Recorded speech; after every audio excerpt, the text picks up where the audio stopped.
There's actually more than 24 ghost guns across the island. And it is the responsibility of the people, the governing officials, to make sure these things don't happen, and it is the responsibility of the people to fix up their mindset and to start looking at life differently, so it won't be so easy to kill each other off. We can blame it on poverty all we want to, but I've said this before and I'm going to say it a million times more. There are countries out there that are dirt poor and they're not killing each other off like this. So it is the mindset of the people, and it's a failed government or governing, however they govern. It's failed. This story I found very interesting and I had to share it with my audience. Welcome back to SouFLoTV again, everybody. It's your host with the most. This story is taken from The Gleaner. Okay, you can go read this story for yourself. It was printed on July 12, 2020, and the headline is The Ghost Gun Mystery. Anyway, I'm going to read through it and talk the way that I talk, and we're going to have a discussion on this whole thing. Ghost Gun Mystery. 9-year mayhem of a killing machine that has the police baffled. Its first known murder. This is like the story of a gun. Alright, so pull up a chair because the story is long. Its first known murder in Jamaica was committed 9 years ago. The last time the police found evidence of its use was 4 years ago, through spent shells that were left on the ground at the scene of a murder in Portland. Ballistic evidence.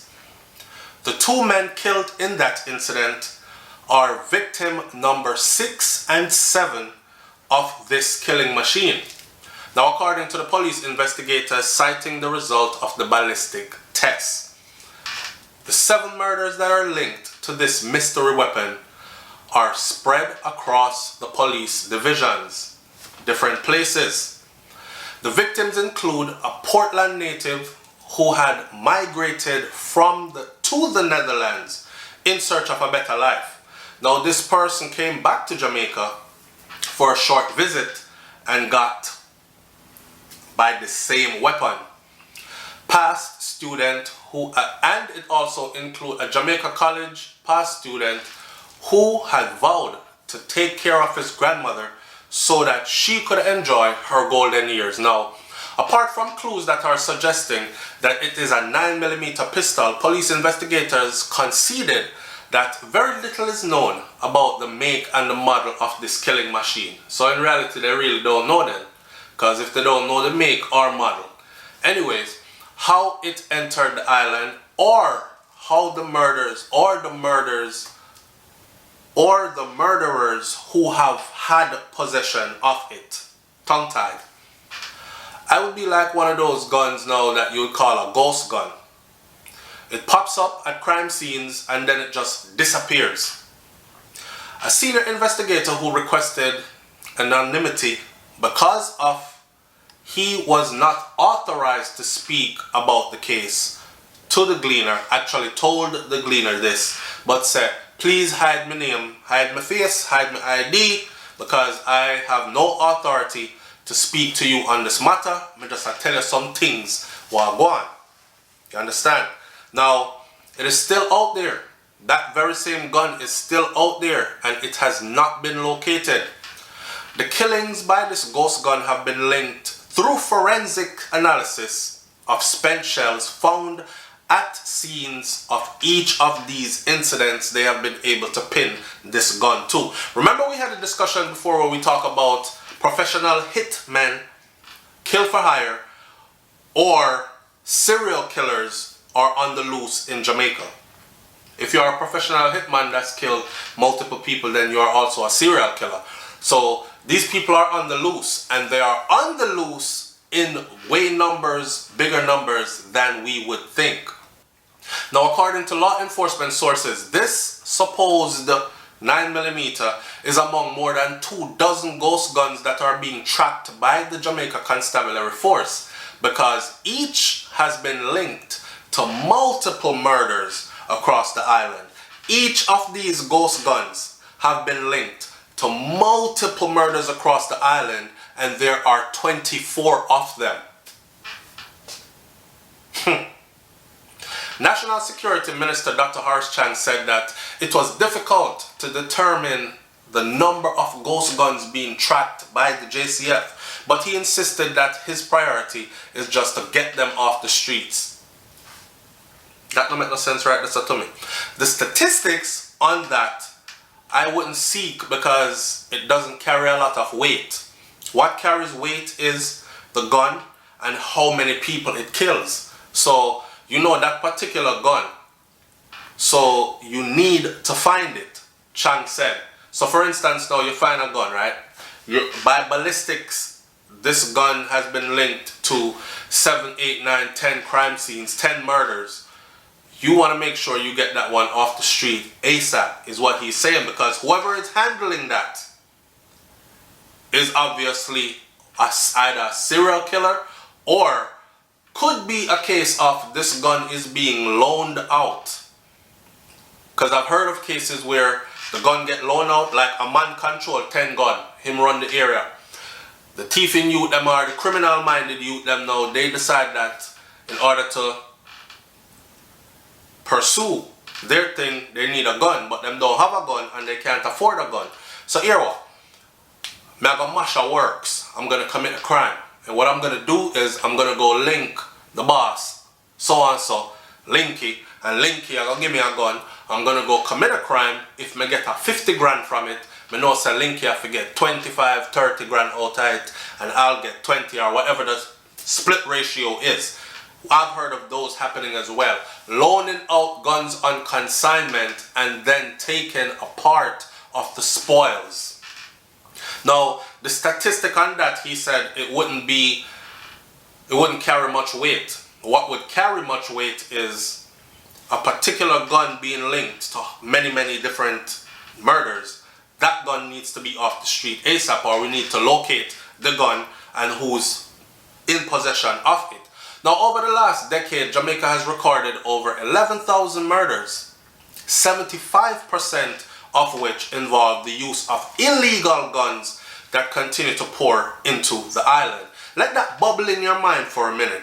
Over the last decade, a decade is 10 years, people, 11,000 murders. The Gruesome Three. Now, this particular mystery weapon, it was first found to be involved in the shooting death of Jermaine Mattis in the East Kingston community of Vineyard Town on November 10th of 2011. That particular mystery weapon, this one now, this was found to be involved in the shooting of Jermaine. Now, after a non-fatal shooting in Kingston on February 2014, see that? 2011, Jermaine. 2014, it popped up again. That's not to say it wasn't doing work in other places, but they are able to trace 2014 again. 2014, the gun was used repeatedly in 2016 to unleash terror on several families in Kingston, St. Andrew, St. Mary, and Portland, investigators revealed. Now, they're able to track this gun like that and can't track who's in possession of it is kind of baffling to me. Oral Smelly was the first victim of that year, and he was reportedly gunned down along Arnold Road in central Kingston on May 13th. 25 days later, spent shells from a 9mm pistol turned up in Gale, St. Mary, at the scene where Robert Riley was shot dead on June 7th. May 13, June 7th. But the most gruesome incident came a little over 2 months later when 3 friends, Kenardo Hutchinson, O'Dane Abbott, and Maurice Harris, were sprayed with bullets during a brazen daylight attack by thugs on August 16th. May, June, August. Very active. Abbott's grandmother, Dorothy Faye, who is 71, Dorothy Faye Brown, who is 71 years old now, she could not hold back the tears as she recounted last Thursday how she watched from her veranda as the thugs just burst her gate on Lincoln's Crescent in the South St. Andrew community of Arnett Gardens. And this is what she said. A past student of JC had just handed her a bottle of water and was about to return to the game that he was playing when me hear the gate kick.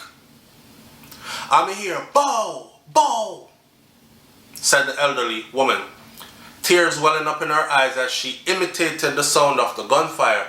Now, after the thugs had made their escape, Faye Brown said that she got up from her veranda, went to check on Hutchinson and Harris, unaware that her grandson was mortally wounded nearby.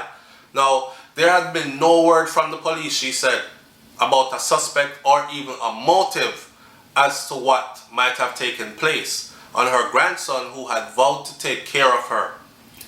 Him say, "My granny, I you send me go JC. You are my mother, and now me get the work so me can help you. Me go buy your medication and me go show your partner for you and give you a little money in your pocket," is what she told them.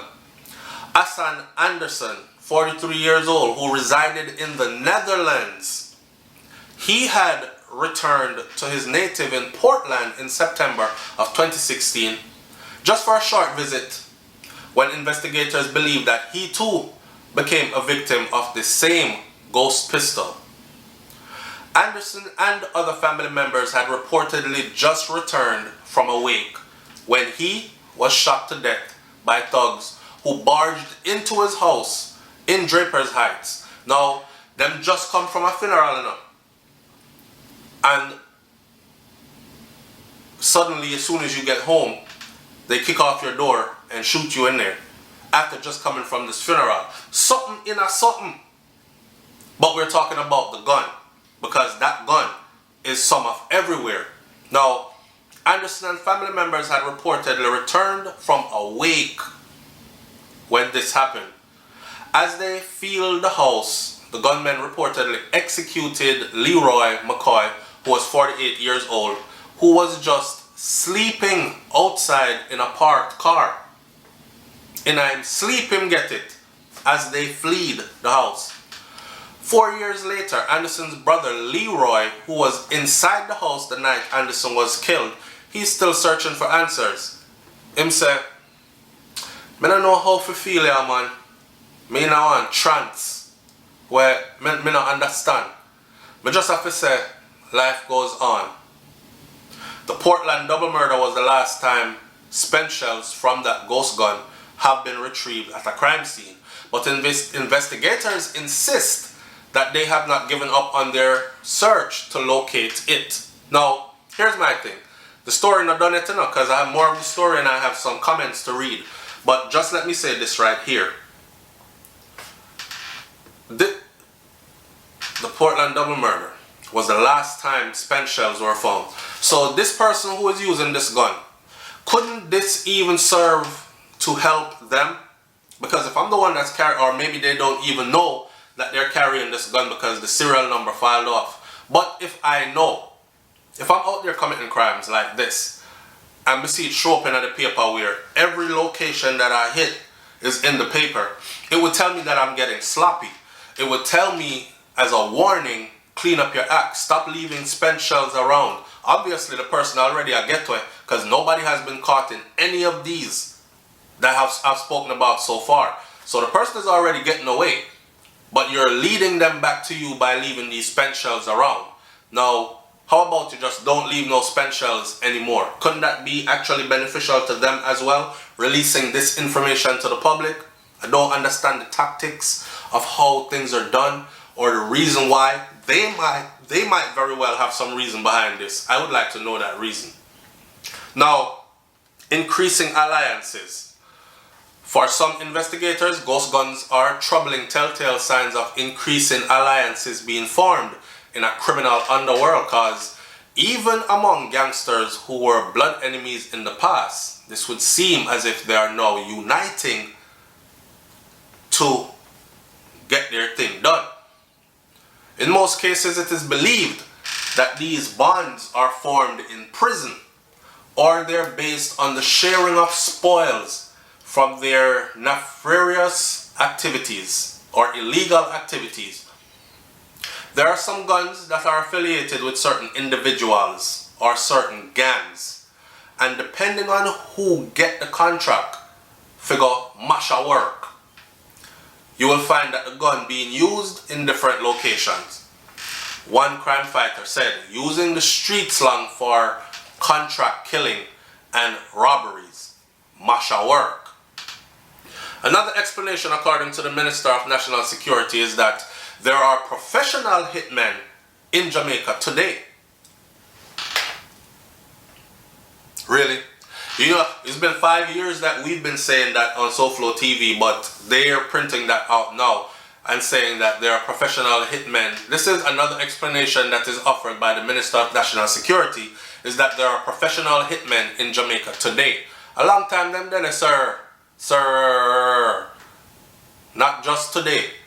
They will use the same firearms, he says. Sometimes they use other firearms, but that's just the sad reality of life. Now the United States, US, along criticized for not doing enough to stem the gun flow coming into Jamaica, has announced a new initiative.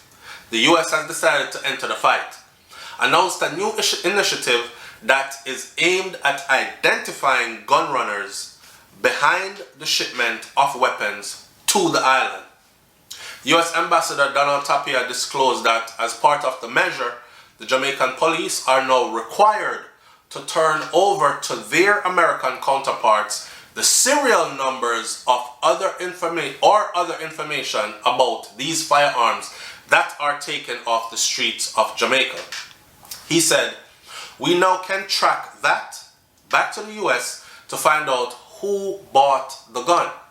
Was it transferred to somebody, or was it stolen? Not only that, we might see that the same person is actually buying it for gun running. Now the ambassador said that during a discussion from or with this newspaper, which is the Observer, or the Gleaner rather. Here is a baffling number.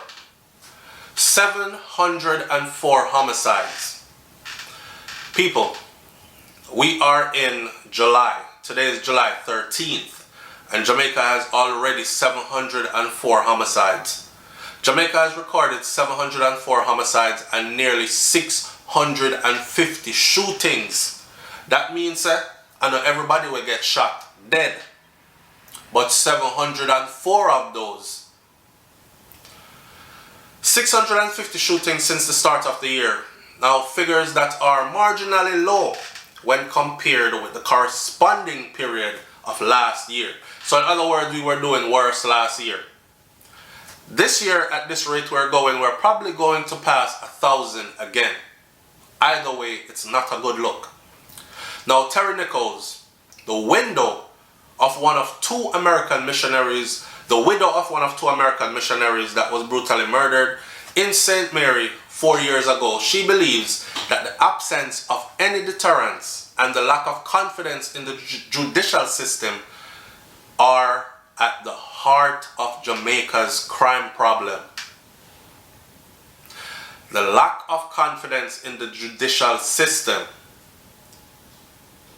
and the absence of any deterrence. Right? A lack of confidence in the constabulary force means that there is no community trust in the laws that are supposed to protect the citizens. This is a foreigner, a missionary's widow, right? I don't know if y'all remember the story, and people were saying, no, something in a something. Maybe they molest off some picnic, you know, some of them missionary here stay, and the people them con him, and this, maybe him get involved in illegal activities. Nobody was willing to say they just viciously murdered these people because the people were probably infringing probably saving young youths from becoming members of their gang, cutting into their business, probably willing to expose them, probably found out something that if they transferred the information to higher authorities would bring heat to the area. It could have been a host of different things. But a lot of people just automatically thought or said something in a something, them the involved, them not innocent. At the end of the day, the widow is saying that she has realized that this is what Jamaica's biggest problem is. The people in Jamaica don't even trust the justice system, and that's one of the biggest problems. So when people are talking about if you know something, talk up, but how can you talk to somebody you don't trust? Huh? Knowing that the consequences for speaking could mean your life or your family member's life. You know, better you keep your mouth and keep your life. That's the reality. And even foreigners outside can see it. A lack of confidence in the constabulary force means that there is no community trust in the laws that are supposed to protect the citizens, she said. I still can't wrap my mind around a foreign citizen being murdered in cold blood and nothing is done about it. I can't imagine the pain that Jamaicans feel over losing loved ones to violence, and then to make it worse, have no hope for justice. This is a foreigner, okay? And this is their observation looking in from the outside, or probably even being there on the ground, because I'm sure she was there with her husband many of the times. He was a missionary that had been coming to Jamaica for quite some time. There's one comment here. Black men are very busy snuffing out the lives of other black men, then sit on corners and talk about white racism. And the problem in Jamaica is allowed to continue because the immediate families of politicians and top police officers to government executives and top business owners, their families are not being killed at the rate of the poor people in the country. Now, anytime politicians start dying at a certain rate, then we'll see a change in approach to fighting crime and laws being changed or modified, right? And this is not my words. This is what was said by Operation Chaos 1962 present on this in the Gleaner comment section of the article. You can go read it for yourself. Andre Johnson said, "Chaos, you're onto something. The biggest threat to the black man is himself, period." And you know, people, we've always talked about this, how we kill out one another, and we're so angry towards each other, and it's so easy for us to snuff a life out of somebody else that is just like us. But I've said this already, and I'm going to say it again. There's two things at play here. One, we cannot ignore the mindset of the people. And two, we also cannot ignore that they who are put in position of authority to govern have failed miserably. You can sit there and curse the US for finding a market for their guns all you want to, but that's how commerce works. I have a product, I need a market for it to sell it. If you're buying, I'm selling. That kind of thing. It don't go with a conscience. It's not their responsibility where it ends up and who it kills. It is the responsibility of the people that were put in a place to govern to actually make sure that those things don't make it into our environment and flood out the place, and it's time to try something else. Now a lot of people are saying, boy, we should have just stay under colonial rule still. Misfit says, let us not inflate murders that are based on opportunity, greed, and sheer violence with murders that are clearly acts of racism, especially when carried out by the state.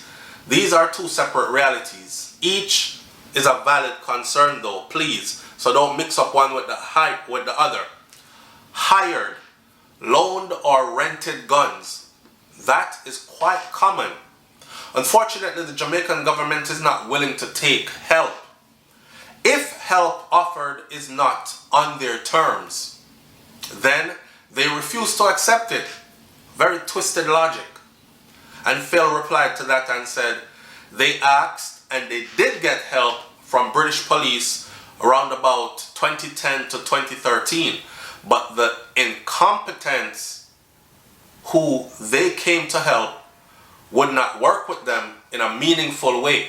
And I wonder why. And we've had these discussions where we talk about Why? Their ulterior motives, why? Like for instance, the CCTV with central monitoring point, flood the place with CCTV. That could have been one, right? And then there are others as well. Why are they not implementing these measures? Why is there no national DNA database established? It's like the government and the people can never have enough, especially both government who do nothing and hide dirty party members. Let's face it, they like Jamaica this way.